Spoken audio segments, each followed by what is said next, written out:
Anda kembali dalam iNews Prime dan kami lanjutkan berbincang dengan sejumlah narasumber di studio. Saya kembali ke Bung Said. Bung Said, dalam prakteknya presidensial threshold, ambang batas pencalonan presiden kerap disebut sebagai alat transaksi politik atau politik dagang sapi. Emang demikian faktanya? Ya, kalau di pemilu yang tidak serentak ya ada kecenderungan begitu ya, tidak pasti tapi ada kecenderungan. Tapi kalau di pemilu serentak dengan cara yang semua partai politik peserta sepanjang dia ditetapkan sebagai peserta diperbolehkan mengusung, tetapi tidak otomatis atau istilah Bang Nizar tadi itu tidak wajib, tidak ada kewajiban mengusung capres. Nah, kalau koalisi itu memang diharapkan untuk nantinya memperkuat dukungan presiden di parlemen gitu. Nah, ini kan dalam rangka juga memperkuat sistem, sering kali disebut memperkuat sistem presidensial gitu. Yeah. Nah, maksudnya adalah supaya program-program pemerintah itu juga mendapat dukungan dari parlemen, kan begitu yang diharapkan.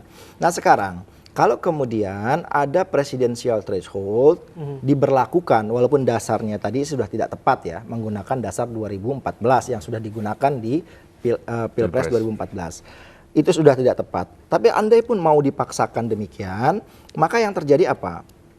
Jumlah partai hari ini di parlemen ada 10. Di luar parlemen yang punya statusnya badan hukum dan boleh ikut pemilu sepanjang memenuhi syarat, itu jumlahnya sekitar 70-an sekian gitu.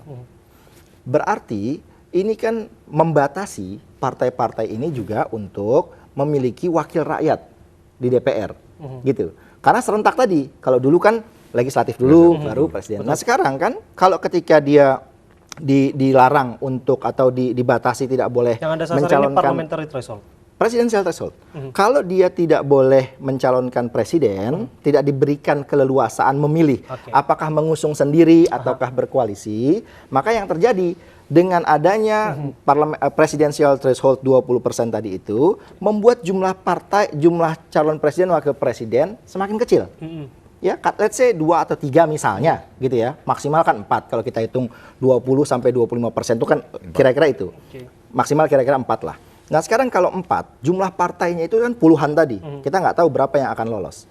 Maka partai-partai yang 4 ini akan diuntungkan. Dia jualan nama capresnya, dapat efeknya ke kursi legislatif. Betul. Bagaimana dengan nasib partai yang puluhan lainnya ini? Dia hanya bisa menjual wakil rakyat, tapi dia nggak punya tokoh yang buat dijual ke rakyat untuk mempengaruhi suara di legislatif. Itu menjadi tidak adil. Baik. Nah, oleh sebab itu menurut saya yang adil adalah ketika di putaran pertama belum mencapai 50%, maka pada putaran kedua lah gitu ya, setelah kursi sudah ketahuan petanya di legislatif, mereka berkoalisi. Saya ke Bung Nizar, mungkin tidak demikian, bahwa yang 50+1 itu tetap memungkinkan, seolah membuat keniscayaan bahwa koalisi akan tetap terjadi, Bung Nizar. Yang namanya koalisi, embel-embel politik dagang sapi, transaksional pasti ada di dalamnya. Sama saja, partai baru yang punya kartu truf untuk mencalonkan presidennya masing-masing juga punya kesempatan untuk melakukan politik dagang sapi. Makanya RUU Pemilu itu sebetulnya kan bukan membahas masalah calon presiden dan wakil presiden, tapi di situ adalah calon untuk DPRD sampai jenjang ke DPR RI. Yang pembahasannya kan sampai hari ini masih belum selesai. Maksud saya, kalau koalisi itu ditentukan dari awal, itu sangat tidak mungkin. Ya, koalisi yang tadi yang saya bilang, karena ini ada aturan baru. Kita sejarah baru pertama kali melaksanakan pemilu serentak baru 2019. Sebelumnya belum. Di 2019 itu kewajiban partai yang lolos, yang lama atau juga baru, wajib mencalonkan DPRD dari kota, provinsi sampai RI. Setelah itu presiden, kan gitu. Lah, kewajiban ini jangan dipotong hanya presidennya saja. Kewajibannya adalah dari legislatifnya ini. Jadi saya pikir yang disampaikan Pak Said itu betul. Kalau dia hanya sanggup mencalonkan presiden dengan koalisi, kemudian dia tidak akan pernah mendapatkan kursi. Nah, kita ingin memberikan kesempatan yang sama kepada partai baru atau juga partai lama agar memberikan calon-calon terbaik yang duduk di tingkat legislatif dan juga bisa mencalonkan presiden. Tapi sekali lagi tidak wajib. Itu terserah terhadap partai apakah mau ambil kesempatan untuk mencalonkan presiden atau wakil presiden atau tidak. Kalau tidak, dia wajib untuk memberikan calon-calon terbaik di tingkat legislatif. Kalau namanya politik, koalisi itu wajib, Mas.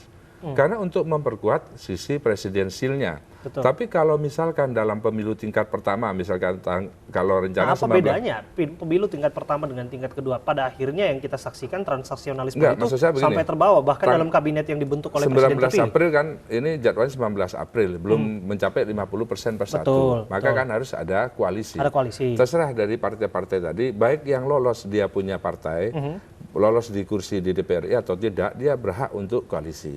Mau ambil kesempatan itu atau tidak. Tapi saya pikir akan ambil kesempatan. Itu pasti. Jadi sebuah partai itu kalau sudah dari awal dia berkoalisi, tidak seperti koalisi yang tahun 2014 ini.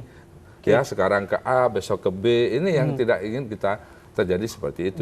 Jika demikian, bagaimana jika ada anggapan yang menyatakan bahwa jika disebutkan tadi mesin politik dan kemudian pendanaan ataupun biaya adalah faktor utama dan memungkinkan figur-figur siapapun bisa mencalonkan presiden, nampaknya pengusaha yang menang banyak ya? Enggak. Makanya kita atur, Mas, termasuk masalah kampanye pemilu. Ini kalau dulu kan 1 tahun, kita batasi 6 bulan. Jadi mempunyai kesempatan yang sama.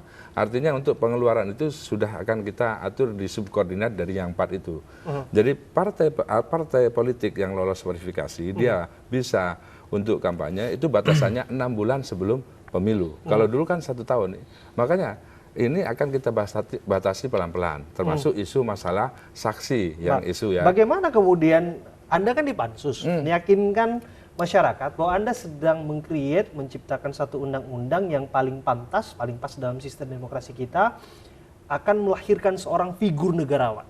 Ya. Calon presiden yang benar-benar kompeten, yang dilihat masyarakat, bukan karena mereka punya peluang di partai, calonkan partai karena mereka punya biaya dan mesin politik yang begitu kuat. Makanya kan ini ada aturan-aturannya. Dari 15 subkoordinat yang saya sampaikan tadi tentang kelolosan partai politik dan lain sebagainya, ini kan ada urut-urutannya. Partai politik yang kita harapkan itu, dia boleh dilolos jadi partai politik, kemudian menjadi peserta pemilu, boleh mencalonkan anggota DPRD sampai ke DPR RI, juga mencalonkan presiden atau juga wakil presiden, dengan segala resikonya. Bukan hanya siap lolos dan mendapatkan sesuatu yang lebih, tidak sebatas itu. Jadi ini, Bang Abraham, tadi ada soal misalnya pembiayaan, apakah soal keterlibatan pengusaha yang bisa bermain di situ. Ya, potensi bisa saja. Tapi Anda lihat ya, 2014 itu kita hanya punya 2 pasangan calon. Gitu. Padahal kan sebetulnya nggak cuma 2 pasangan calon itu bisa muncul. Tapi seperti saya katakan, bukan cuma faktor uang, tapi juga kekuatan figur yang bisa ditawarkan. Betul. Nah, kalau partai itu harus realistis juga gitu ya. Kebiasaan partai begitu. Tapi kita tidak bisa menafikan fungsi partai juga sebagai sistem rekrutmen politik yang tepat kan? Nah. Karena Bapak kita harus tahan sejenak karena di ujung telepon ada Pak Sutriyono yang merupakan anggota pansus dari fraksi PKS. Assalamualaikum, selamat malam Pak Sutriyono. Selamat malam Pak Sutriyono. Selamat malam Bang. Pak Sutriyono. Iya, halo. Bisa mendengarkan suara kami? Bisa. Pak Sutriyono, selamat malam. Ya, selamat malam. Ya, Pak Sutriyono, yang saya ketahui awalnya yang terbelah di parlemen Anda ikut dengan Golkar, Nasdem, dan PDIP yang bersekuku pada ambang batas 20% kursi parlemen atau 25% suara sah pemilu. Sekarang kabarnya berubah, benarkah demikian? Ya, jadi Bang, terkait dengan tim, ini kan di awal masing-masing fraksi menyampaikan tim untuk RUU pemilu ini. Kemudian dalam pembahasannya dan juga setelah menerima masukan dari berbagai elemen masyarakat, ya, kita juga mengkaji. Nah, kemudian terkait dengan tim untuk syarat capres atau presiden threshold ini, memang ada dinamis di PKS. Nah, akhirnya kami memandang bahwa untuk syarat capres kami lebih memilih kepada itu di awal tim kami itu sesuai dengan parlemen threshold, kemudian setelah kita kaji bisa seperti itu atau bisa 0%. Baik, bagaimana usulan ini bisa diterima seluruhnya oleh konstituen Anda dan juga tentu saja semua elemen yang ada dalam PKS? Ya kan gini, beberapa yang menjadi kajian dan masukan, ini kan amanat terkait dengan pembahasan undang-undang pemilu itu, pelaksanaan pilpres dan pemilu legislatif dilaksanakan secara serentak.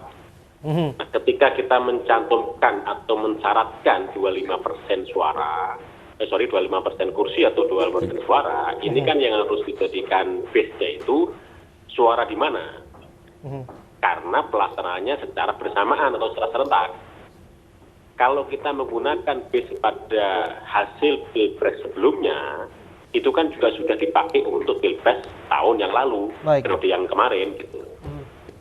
Kemudian yang kedua, ini juga kita perlu berikan ruang kepada seluruh anak bangsa, kepada para partai politik, agar masing-masing partai politik ini juga memiliki kesempatan untuk menjadikan capres-capres itu.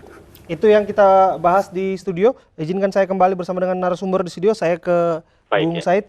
Bung Said, yang kita pahami memang politik tidak ada kawan dan tidak ada lawan abadi, yang ada kepentingan abadi, dan paham betul bahwa tidak ada makan siang gratis. Nampaknya komunikasi Pak Prabowo dengan Pak Sohibul Iman semakin kuat. Saya harus sampaikan ke Bung Nizar. Benar demikian? Maksudnya gimana? Komunikasi yang begitu baik. Ketua umum partai harus baik semua dengan semua ketua umum gitu loh. Tapi prinsipnya begini, udahlah biarkan kita pasrahkan di parlemen, mau diambil apakah itu 0% atau tanpa ada batasan kata Bang Said atau 20%. Biarkan mekanisme itu berlalu. Tapi kita akan memberikan sebuah putusan agar menjadi RUU pemilu yang terbaik. Gitu loh. Pertanyaan berikutnya, apakah ini bisa tuntas di pansus? Jika kemudian ada fraksi lain berubah pikiran atau memang harus selesai di paripurna. Nanti kita akan bahas, Bung Nizar, kita harus jeda iNews terkini sejenak. Pemirsa tetaplah bersama kami dalam iNews Prime.